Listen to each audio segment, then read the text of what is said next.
Assalamualaikum warahmatullahi wabarakatuh. Waalaikumsalam warahmatullahi wabarakatuh. Ya, jumpa lagi di SCPDIN Podcast. Dengan saya, host untuk segmen kali ini yaitu Lutfi. Dan pada kesempatan kali ini kita kedatangan tamu spesial yaitu Ustadz Jalaluddin Imron. Nah, bersama beliau kita akan membahas seputar wudhu. Nah, tentunya kita semua pasti sudah tahu wudhu itu apa. Tapi mari kita kupas lebih dalam tentang wudhu.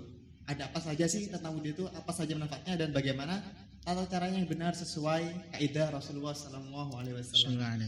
Nah, sekarang untuk Ustadz Jalaluddin Imron, gimana kabarnya Ustadz? Alhamdulillah bagus. Kalau Ustadz Lutfi gimana? Alhamdulillah selalu sehat juga saya. Diberi kesehatan oleh Allah Subhanahu wa taala. Amin. Ustadz, ini kita langsung masuk ke intinya saja ya. Oke, langsung saja enggak apa-apa. Menurut Ustadz, wudhu itu apa sih wudhu itu? Jadi langsung saya jawab saja ya. Jadi mengenai wudhu, kita dalam pengetahuan umum kita dalam sehari-hari, wudhu itu adalah membersihkan diri. Jadi kalau kita sehari-hari kita mandi untuk membersihkan kotoran-kotoran pada badan kita, dalam bab wudhu ini, wudhu itu membersihkan kotoran-kotoran khususnya dosa-dosa kita.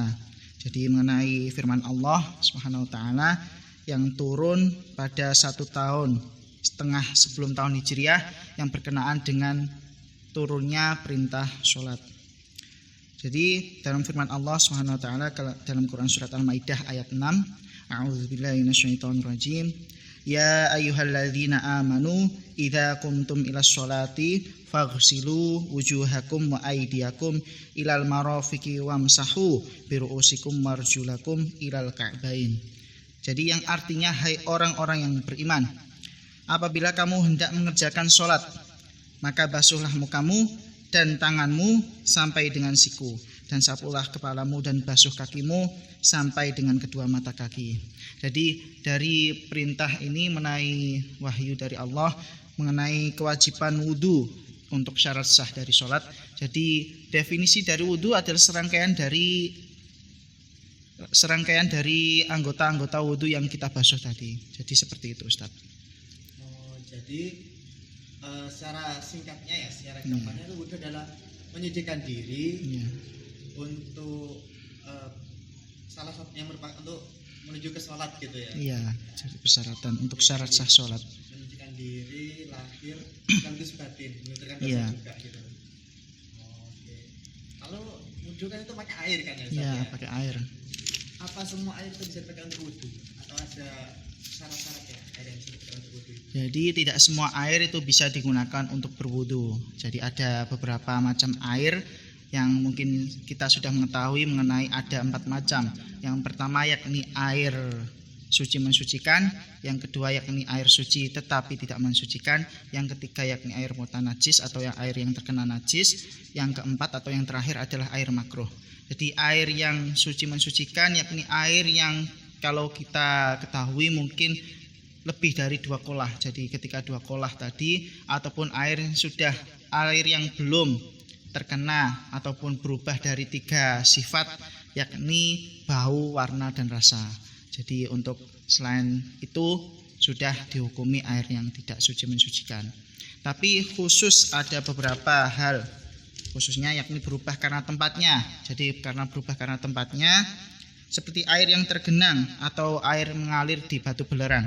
Jadi khusus seperti itu masih diperbolehkan jikalau tidak ada air yang selain itu. Selanjutnya yakni air yang berubah karena lama tersimpan. Contohnya adalah air kolam. Jadi air kolam yang sudah lama menetap di situ airnya, asalkan tidak sampai subur makmur ya, seperti ejeng gondok dan lain-lain atau teratai, itu masih boleh digunakan asalkan tidak sampai berubah warna keseluruhannya. Jadi selanjutnya yakni berubah karena sesuatu terjadi padanya. Misalkan air yang di dalamnya ada ikan, itu masih diperbolehkan asalkan tidak sampai airnya benar-benar sampai berbau amis sekali, itu kan meragukan. Jadi kalau misalkan airnya mungkin air pembersih kaca ataupun ikan-ikan yang masih diperbolehkan, itu masih diperbolehkan. Jadi selanjutnya karena tanah yang suci, jadi kita tidak bisa menghiraukan ataupun misalkan dari tempat air yang digunakan untuk bersuci atau sumbernya itu ada tanah-tanah, debu-debu, itu masih diperbolehkan asalkan itu tidak terkena najis tadi. Misalkan tanah ataupun bebatuan, misalkan bebatuan tadi habis digunakan untuk beristinja, itu kan tidak diperbolehkan. Nah, itu sudah dihukumi air mutan najis. Jadi selanjutnya untuk air suci yang tidak mensucikan. Air suci yang tidak mensucikan contohnya seperti air kopi, air teh, dan air susu.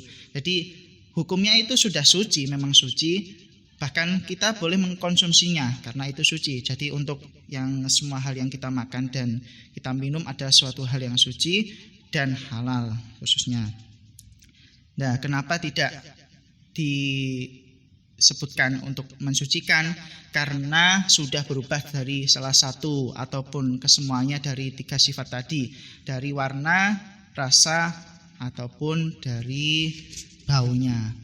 Jadi selanjutnya yakni air mutanajis. Jadi seperti tadi yang contohnya air yang suci tadi, kalau sudah terkena najis, misalkan terkena percikan kencing ataupun sudah terkena kotoran, dan itu sudah dianggap air mutanajis atau yang najis. Selanjutnya air yang makruh. Air yang makruh itu air yang misalkan sudah terkena terik sinar matahari yang terlalu lama, apalagi tempatnya itu membuat air tadi itu berubah rasanya ataupun berubah baunya. Contohnya mungkin yang berwadah tembaga ataupun yang lainnya, aluminium, itu kan bisa membuat air makruh tadi, ataupun air yang sudah pernah digunakan untuk bersuci. Jadi air tersebut masih boleh digunakan, tapi lebih baik ditinggalkan karena jikalau ada air yang lebih bagus lagi yang untuk bersuci. Jadi seperti itu, Ustaz. Berarti ada 4 kategori. Iya, 4 kategori air.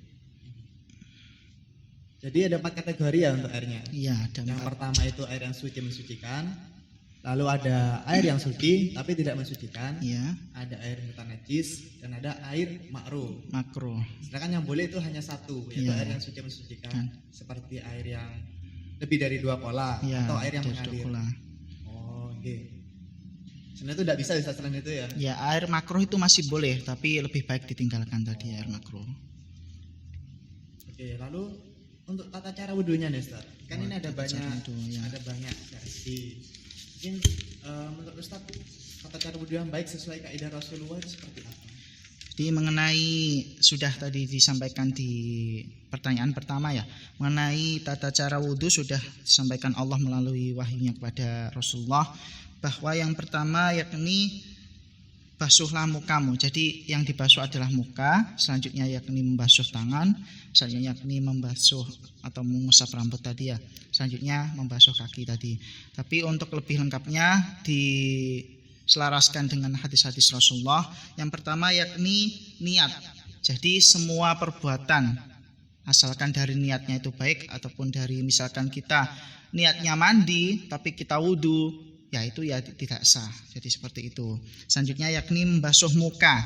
Membasuh muka jadi kita basuh seluruh wajah kita dengan sunnah Rasulullah yakni 3 kali tadi. Selanjutnya yakni membasuh kedua tangan sampai siku.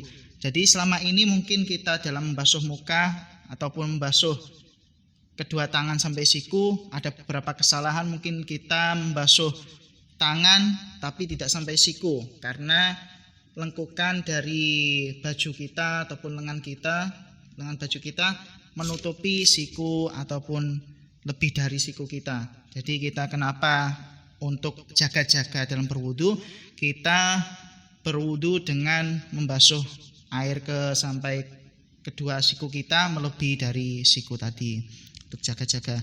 Selanjutnya yakni menyapu sebagian kepala. Jadi menyapu sebagian kepala untuk fardunya.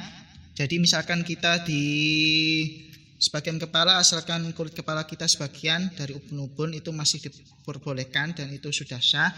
Tapi dengan sunnah Rasulullah pernah disebutkan kalau Rasulullah itu menyapu semua rambut, jadi ke belakang terus habis itu ditarik ke depan lagi. Jadi seperti itu untuk sunnahnya. Tapi fardunya misalkan kita hanya sebagian dari kulit kepala. Jadi bukan rambut ya. Jadi kulit kepala diusahakan tetap basah mengusapnya. Selanjutnya yakni membasuh kedua telapak kaki. Jadi membasuh kedua telapak kaki dan itu sambil digosok-gosok sunnahnya. Jadi bahkan ada hadis yang menerangkan barang siapa ketika membasuh kaki dan tidak digosok-gosok antara sela-sela jari kakinya, maka itu akan masuk neraka. Jadi seperti itu, karena takutnya nanti ada masih beberapa kotoran ataupun di sela-sela kaki kita yang ketika sholat itu masih menyertai kita. Dan yang terakhir adalah tertib. Jadi kenapa kok tertib? Kalau misalkan tidak ada tertib, nanti kita bolak-balik nanti gerakannya. Misalkan niat di belakang, kan nggak mungkin niat di belakang. Jadi seperti itu, Ustaz. Lalu kalau untuk umur masukkan air ke hidung dan kuping, kenapa tidak disebutkan? Jadi mengenai berkumur itu masuk ke sunnah. Jadi kenapa beberapa anggota wudhu yang disebutkan itu adalah yang rukun tadi. Untuk yang berkumur ataupun mengusap telinga ataupun yang menghirup air ke dalam hidung lalu dikeluarkan tadi itu termasuk sunnah. Kenapa disunahkan? Juga itu mengandung beberapa manfaat kesehatan. Seperti itu. Oh begitu. Iya. Sekarang tadi kata Ustadz Jalal ada juga manfaatnya bagi kesehatan. Ya, manfaat bagi kesehatan. Nah, soal manfaat, apa sih manfaat wudhu untuk kesehatan? Selain kesehatan juga untuk rohani juga, apakah ada manfaatnya? Jadi seperti yang sudah disinggung tadi ya.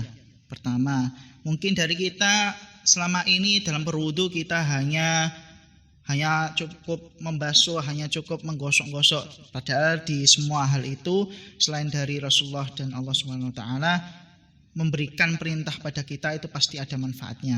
Contohnya yang pertama yakni untuk menyucikan diri kita. Jadi dengan kita sebelum sholat dengan menyucikan diri kita, berarti kita sudah mantap bahwa kita dapat bertemu dengan Allah dengan bersih istilahnya kita, sehingga kita lebih tenang dan khusyuk. Selanjutnya yakni mencerahkan wajah. Jadi dari secara lahiriah, kenapa pernah ada yang bilang wudu itu sangat dianjurkan. Jadi kenapa misalkan kita sebelum sholat, jadi tidak hanya sebelum sholat, jadi kita misalkan cuci muka sekaligus wudu, cuci muka sekaligus wudu. Jadi kenapa? Karena dapat mencerahkan wajah tadi. Jadi pori-pori kita yang sebelumnya kotor karena kena debu dan lain-lain akan luntur karena membasuh muka tadi. Selanjutnya ini untuk kesehatan wajah. Jadi kenapa tadi yang disebutkan tadi muka, sekarang wajah. Selanjutnya yakni membersihkan diri. Jadi membersihkan diri itu tidak hanya secara lahiriah saja, tapi dengan tadi sebelum sholat kita membasuh sebagian anggota badan kita, mewakili kita sudah tenang, sudah khusyuk tadi. Selanjutnya yakni menjaga kesehatan dan kebersihan telinga. Jadi yang tadi disebutkan adalah fardu-fardunya, dan untuk membersihkan telinga itu adalah termasuk sunnah wudhu. Jadi sunnah wudhu, dan sunnah wudhu itu ada beberapa tata caranya juga sesuai dengan yang dicontohkan Rasulullah. Kalau yang rukun itu kan yang diwahyukan Allah kepada Nabi kita, Nabi Muhammad SAW. Jadi membersihkan telinga itu tidak hanya cuma diusap-usap, jadi bukan hanya diusap-usap saja, tapi dari yang termasuk daun telinga yang bagian dalam, tapi nggak sampai masuk ya, bagian dalam dan luar itu tadi. Selanjutnya yakni menyegarkan tubuh. Kita sendiri dalam melaksanakan berwudu itu pasti setelah wudu kita merasakan segar bugar, seperti kita mandi ya. Karena ketika kita misalkan dalam amarah itu kan sampai kita merasakan ya sumuk, ya kayak merasa gerah gitu. Jadi ketika kenapa kita dianjurkan berwudu, apalagi misalkan berwudu kita belum tenang, itu baru mandi. Kenapa tadi menyegarkan tubuh tadi. Selanjutnya yakni menjaga kesehatan mulut. Nah, untuk yang berkumur-kumur tadi, apalagi kita pagi ya, bangun tidur ya, pasti banyak kuman yang sudah menempel di sela-sela gigi kita, di gusi dan lain-lain. Dengan berkumur-kumur tadi kita dapat mengeluarkan kuman-kuman tadi, asalkan tidak kita telan ya, kita keluarkan. Selanjutnya yakni menjaga kesehatan tangan. Jadi dengan membersihkan tangan, kenapa sebelum wudu juga disunahkan untuk menggosok tangan terlebih dahulu agar berjaga-jaga kita membawa kotoran dari kegiatan-kegiatan sebelumnya. Yang terakhir, jadi relaksasi. Jadi beberapa tadi yang sudah disebutkan berhubungan dengan semua dengan relaksasi, dari relaksasi tangan, relaksasi wajah, dan relaksasi tubuh-tubuh yang lainnya. Jadi seperti itu. Jadi kita butuh wudhu itu tidak hanya sebelum sholat saja sebenarnya, tapi kita ketika sebelum tidur, kita setelah beraktivitas itu kita wudhu pun diperbolehkan, bahkan dianjurkan. Apalagi kalau kita menjaga kesucian diri tadi. Mungkin itu Ustadz. Banyak sekali. Iya, banyak manfaatnya sebenarnya. Jadi Tapi 5 kali sehari kita melakukan iya, itu minimal 5 kali. Iya, minimal 5 kali. Lebih banyak lebih baik lagi. Iya, lebih baik lagi. Banyak sekali. Berarti insya Allah orang-orang Islam ini harusnya sehat-sehat semua ya. Iya, bersih sehat-sehat karena semua. wudhu ini. Termasuk terapi itu. Lalu untuk secara rohaninya apakah ada manfaatnya? Jadi rohani tadi seperti kita merasakan khusyuk, merasakan bersih. Jadi kenapa wudhu itu karena dapat melunturkan dosa tadi. Terus mengenai tadi sudah disebutkan menyegarkan tubuh. Jadi tubuh segar itu tidak hanya dari luarnya saja, tapi batin kita itu serasa sejuk gitu. Karena sudah istilahnya kita tenang, dosa-dosa kita luntur dan lain-lain, itu kan termasuk batin kita sudah tenang seperti itu. Gitu ya. Iya. Oke. Lalu selesai dari manfaat, ada lagi yang ingin saya tanyakan tentang wudhu. Apakah pembatal wudhu itu apa saja pembatal wudhu Ya, itu? tadi kan sudah dibahas mengenai rukun, terus sunnah dan lain-lainnya. Kita juga untuk berjaga-jaga kita pasti membahas tentang hal-hal yang membatalkan wudhu. Jadi yang membatalkan wudhu yang kita ketahui secara umum adalah seperti kentut atau buang angin.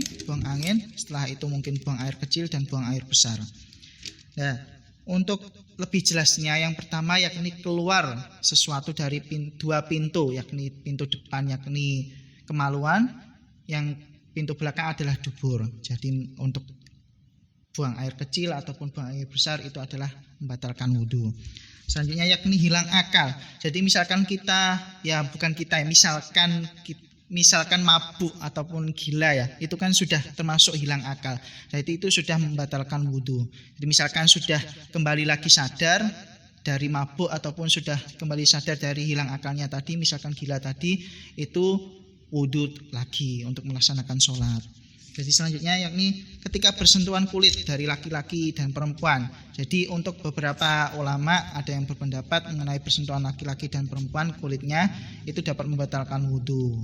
Begitu. Selanjutnya yakni yang keempat menyentuh kemaluan ataupun pintu dari dubur atau pintu dari tempat keluarnya kotoran. Jadi itu dapat membatalkan wudhu karena kan itu termasuk hal-hal yang tempat keluarnya najis. Jadi itu yang dapat mengenai membatalkan wudhu tadi Ustaz. Menyentuh lawan jenis itu membatalkan wudhu. Ya, membatalkan kalau itu wudhu. saudara atau mahram apa tetap membatalkan? Jadi mengenai mahram, untuk yang mahram kan yang masih darah dengan kita ya, misalkan kakek nenek, bapak ibu, saudara laki-laki perempuan, walaupun itu lawan jenis asalkan masih berdarah daging sama dengan kita, itu tidak membatalkan wudhu. Jadi seperti itu. Kecuali kalau ipar dan lain-lain itu sudah termasuk membatalkan wudhu. Kalau istri Ustaz, kan istri bukan tidak sedarah daging dengan kita, apakah itu membatalkan juga? Jadi dari pandangan beberapa ulama dari pendapat ya, ada yang membolehkan, ada yang itu dihukum batal. Jadi untuk berjaga-jaga dari kita sendiri, misalkan kita mengikuti pendapat yang tidak membatalkan, ya kita ikuti aja, itu nggak apa-apa. Tapi untuk pribadi saya sendiri untuk jaga-jaga ya, jadi itu untuk menggunakan pembatas, misalkan untuk istri menggunakan rukuh ya. Jadi untuk rukuh ditutupi tangannya, setelah itu mungkin kan biasanya setelah salam ataupun setelah sholat istri kan biasanya salim istilahnya, bersalaman dengan suami tadi. Jadi ditutupi, dibatasi dengan kain tadi. Jadi seperti itu. Jadi lebih amannya gitu Ya, ya? lebih amannya gitu. Karena kita nggak tahu yang mana yang benar. Iya. Yang maunya sama-sama ulama yang ngomong juga Iya. kan ya.